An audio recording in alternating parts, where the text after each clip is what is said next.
Open floors మరియు premium simplex houses రెండు కలిసిన ఒకే ఒక DTCB మరియు రేరా ప్రాజెక్ట్ ఈశాన్య ఇన్ఫ్రావర్ SGR heights at Shad Nagar town 1200 SFTలో ఇల్లు కూడా కట్టేస్తున్నారు. 70% bank loan available. Contract number 8297044545. నమస్తే సార్. నమస్తే హరివంశం సార్, ఇప్పుడు ఎలక్షన్స్ అనగానే ఇక్కడ అయిపోయింది. రేవంత్ రెడ్డి గారు సీఎం అయిపోయారు. అది కూడా మీరే చెప్పారు, నా దగ్గరనే చెప్పారు కాంగ్రెస్ వస్తుంది అని చెప్పి. మరి ఇప్పుడు ఆంధ్రాలో చూసుకుంటే పోటాపోటీలాగా ఉంది. అటు చంద్రబాబు నాయుడు గారు ఏం తగ్గట్లేదు, ఇటు జగన్ ఏం తగ్గట్లేరు. అంటే వీళ్ళ మధ్యలో మళ్ళీ పొత్తు కలపడము, పవన్ కళ్యాణ్ గారు వెళ్ళి చంద్రబాబుతో కలవడము అంటే చాలా రసవర్తరంగా ఉందని చెప్పుకోవచ్చు. నిజం చెప్పాలంటే మన దానికంటే అక్కడ ఎప్పటి నుంచైనా క్యూరియాసిటీ ఎక్కువ, తెలంగాణ వాళ్ళకి ఇంకెక్కువ ఉంది. సో ఈసారి అంటే మళ్ళీ జగన్ గారు రాబోతున్నారా లేకపోతే చంద్రబాబు గారు వస్తారా అనేది మీరు చెప్పాలి. ఇంకా ఇంతకుముందు కూడా మనం విశ్లేషణ చేసాము. చంద్రబాబు నాయుడు గారు ఆయన జైల్లో ఉన్నప్పుడు జైల్లోకి నుంచి రావచ్చా, ఎప్పుడు రావచ్చు విశ్లేషణ చేసాము. చాలా యాక్యురేట్గా జరిగినాయి. తర్వాత తెలంగాణ ఎవరు సీఎం అవుతారని చేసాము. అది కూడా చాలా 100% యాక్యురేట్గా కరెక్ట్. 60% మార్క్స్ ఎవరికి ఇచ్చాం వాళ్ళకి 60% సీట్స్ వచ్చినాయి. 40% మార్కులు ఎవరికి ఇచ్చాం వాళ్ళకి 40% సీట్స్ వచ్చినాయి. చాలా బాగా ఆ గొప్పతనం శాస్త్రాంది, నాది కానే కాదు. నాకున్న జ్ఞానం చాలా చిన్నది, చాలా తక్కువది. నా తల్లి ఎప్పుడు నన్ను ఆవిడ చెప్పాలనుకుని నన్ను ఆవిడ ద్వారా పలికిస్తుంది అంతే. ఓకే, నాకు గొప్పతనమే లేదు. ఒక వీడియోలో కూడా నేను చెప్పాను చాలామందికి, ఎందుకంటే ఈ శాస్త్రాన్ని ఎంతోమంది చాలా గుడ్డిగా నమ్ముతారు. నమ్మినప్పుడు ఆ నమ్మకాన్ని మనం బొమ్మ చేయకూడదు. సిద్ధాంతులుగా మన యొక్క బాధ్యత ఏంటంటే, ఎస్ నాకున్న పరిజ్ఞానాన్ని బట్టి ఇవాళ నేను చెప్తున్నాను. ఓకే, జరగకపోతే ట్రోల్ అవుతావు 100%. No problem. వచ్చి తప్పై ఉండొచ్చు, నాకు జ్ఞానం అంతవరకే ఉంది అని చెప్పండి. నో ప్రాబ్లం, తప్పే ఉంది దాంట్లో. మనకి భగవంతుడు ఇచ్చే జ్ఞానం ఒక పరిధి వరకే ఉంటుంది. రెండోది ఏంటంటే, రాజకీయంగా మనం ఎట్టి పరిస్థితుల్లో ప్రభావితం కాకూడదు. నాకు ఇష్టమైన నాయకుడు అనో, నాకు ఇష్టమైన పార్టీ అనో, ఓకే, ప్రభావితం కాకూడదు. నేను గుమ్మం బయట వేరే, నేను ఈ కెమెరా ముందుకు రాగానే నేనేంటి ఒక జ్యోతిష్య సిద్ధాంతిని. జాతకాన్ని చూసేప్పుడు ఆ జాతకం ఏం చెప్తుందో అది మాత్రమే నేను చెప్పాలి. అంతేగాని నాకు పలానా నాయకుడు ఇష్టం, ఆయన వచ్చేస్తాడని చెప్పడం అట్లాంటివన్నీ కరెక్ట్ కాదు. నేను ఎక్కువగా విశ్లేషణలు చాలా వరకు చూసా. ఒకే పద్ధతిలో అంటే పరాశర వేదిక్ ద్వారా చెప్పేవాళ్ళు కొంతమంది ఉన్నారు, కొంతమంది నాడీ ద్వారా చెప్పేవాళ్ళు కొంతమంది ఉన్నారు. ఇక్కడ ఏంటంటే accurate date of birth, accurate time of birth అన్నీ ఉన్నప్పుడు ఏ పద్ధతి ద్వారా అయినా విశ్లేషించవచ్చు. ఓకే, యాక్యురేట్ డీటెయిల్స్ ఉండవు కాబట్టి ఎక్కువగా ఈ సెలబ్రిటీస్వి కొన్ని పద్ధతుల ద్వారా విశ్లేషించవచ్చు. కానీ ఎక్కువ మంది విశ్లేషణలో నేను చూసింది ఏంటంటే వేదిక్ అండ్ పరాశర ద్వారా విశ్లేషణ చూడటం జరిగింది. కాబట్టి ఎక్కువ మంది ఫెయిల్ అవుతున్నారు కూడా చెప్పచ్చు. ఓకే, నాకు తెలిసిన జ్ఞానాన్ని చెప్తున్నాను. ఓకే, వాళ్ళు కరెక్ట్ చేసుకొని మిగతా పద్ధతులు కూడా వాళ్ళు అభ్యసించి ఇంకా ముందుకి మంచిగా ఈ శాస్త్రం యొక్క పేరు నిలబెట్టాలని మనస్ఫూర్తిగా కోరుకుంటున్నా. ఓకే, ఒకటే నేను ఈ యొక్క అనాలిసిస్ చేసే ముందు ఒకటే చెప్తున్నాను, ఈ చేసే అనాలిసిస్ ఎవరికో ఫేవర్గానో ఎవరికో యాంటీగానో కానే కాదు.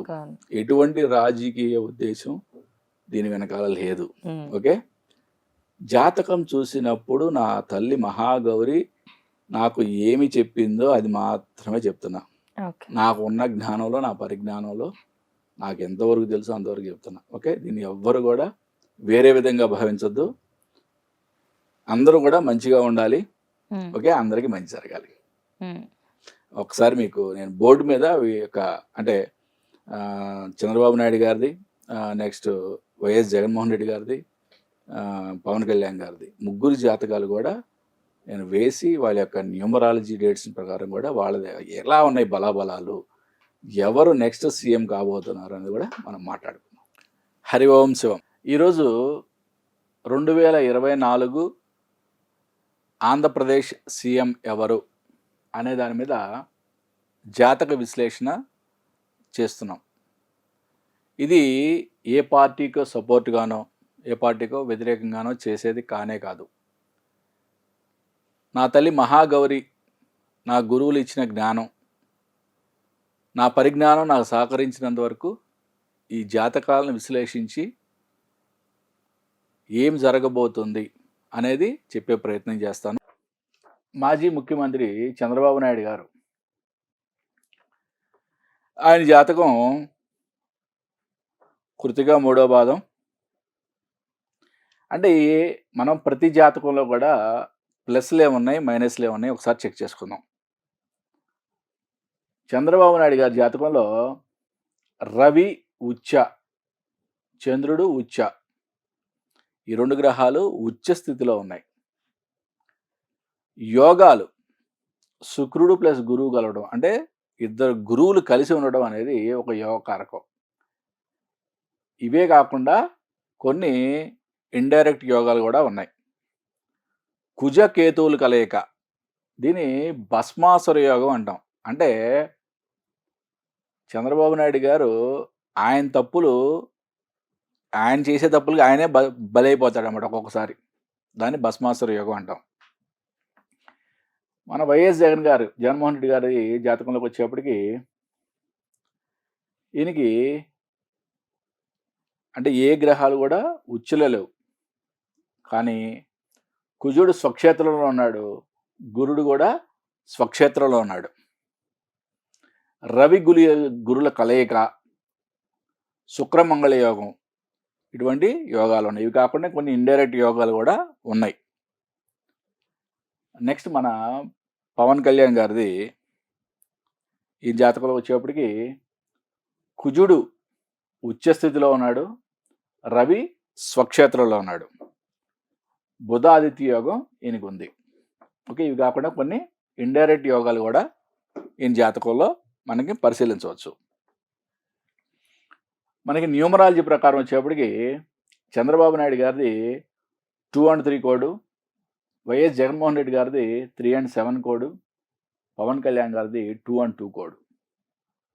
వీళ్ళకి 2024 personal year number Chandrababu Naidu గారికి 5, వైఎస్ జగన్మోహన్ రెడ్డి గారికి 5, పవన్ కళ్యాణ్ గారికి పర్సనల్ ఇయర్ నెంబర్ 2024 1 వచ్చింది. న్యూమరాలజీ ప్రకారం వచ్చేప్పటికి ఇవి ముగ్గురు నాయకుల్లో కూడా పవన్ కళ్యాణ్ గారికి కొంచెం ఫెచ్చింగ్ ఉంది. ముగ్గురికి కూడా చెప్పాలంటే పర్సనల్ ఇయర్ నెంబర్ మంచి స్ట్రాంగ్ నెంబర్ అని చెప్పచ్చు.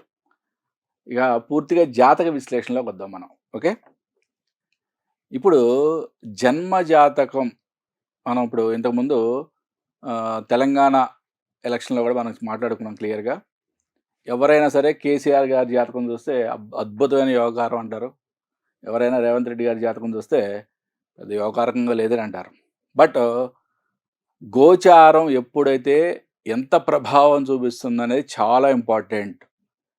ఇప్పుడు ప్రజెంట్ పెద్ద పెద్ద గ్రహాలు రాహు, శని,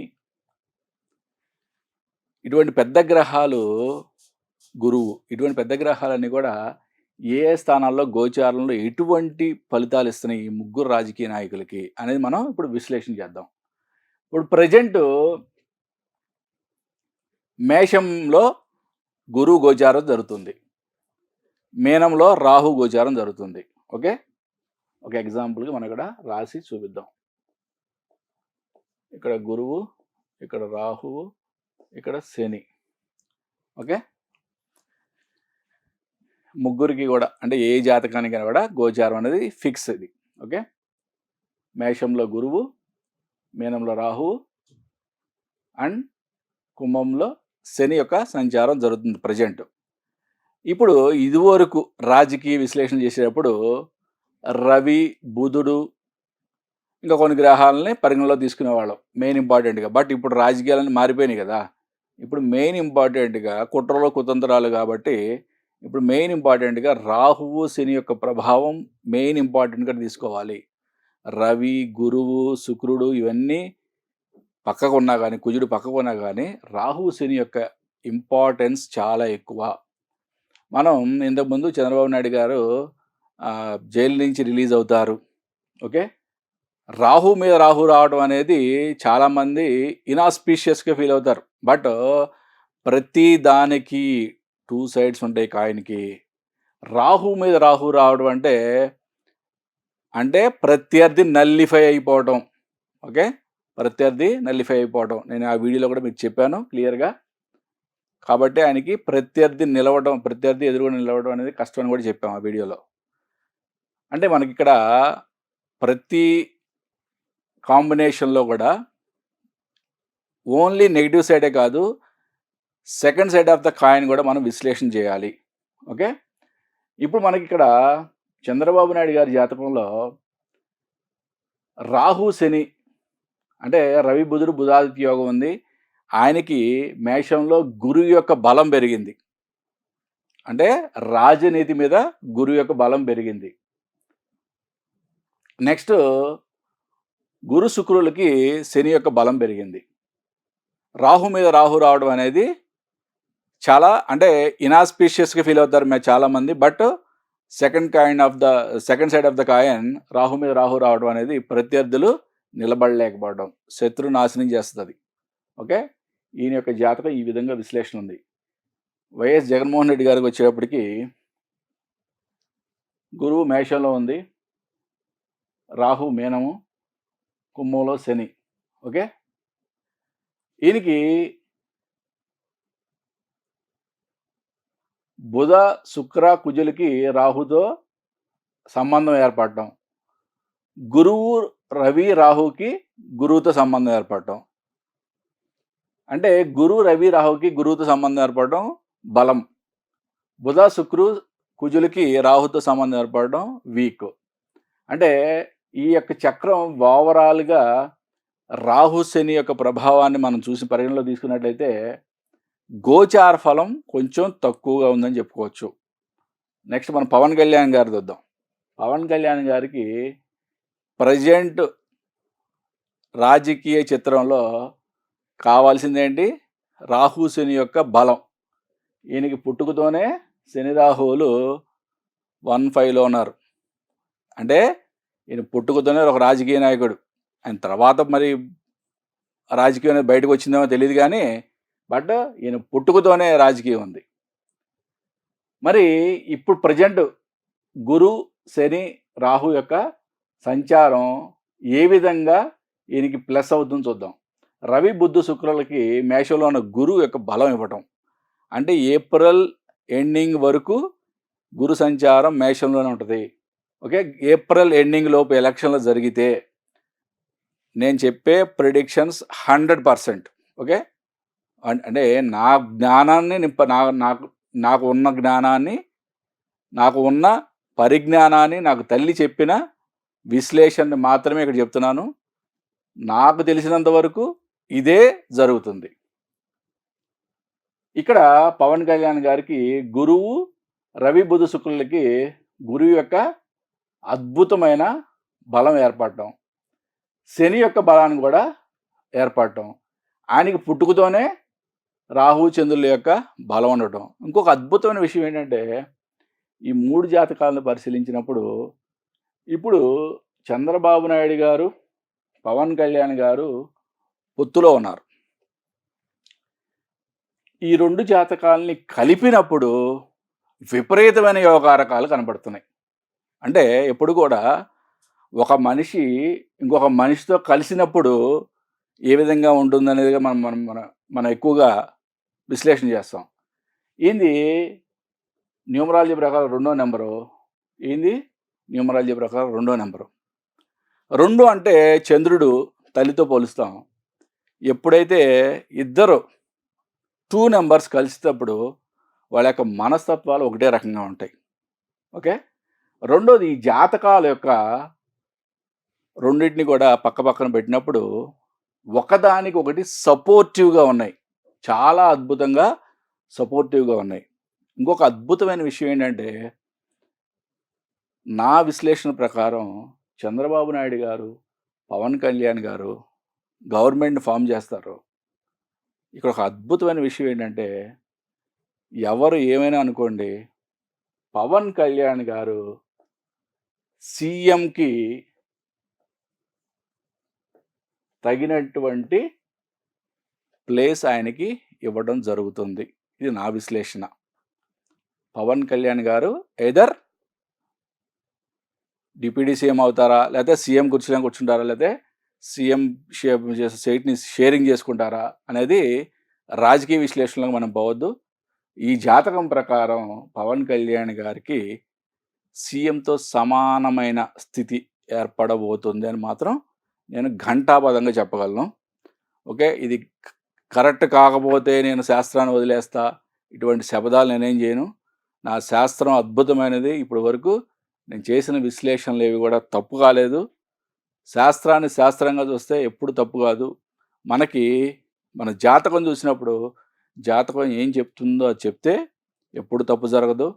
మనం ఏమైనా రాజకీయంగా మనం ఏమైనా ప్రభావితం అయితే ఏమైనా తప్పులు చేయొచ్చు మనం.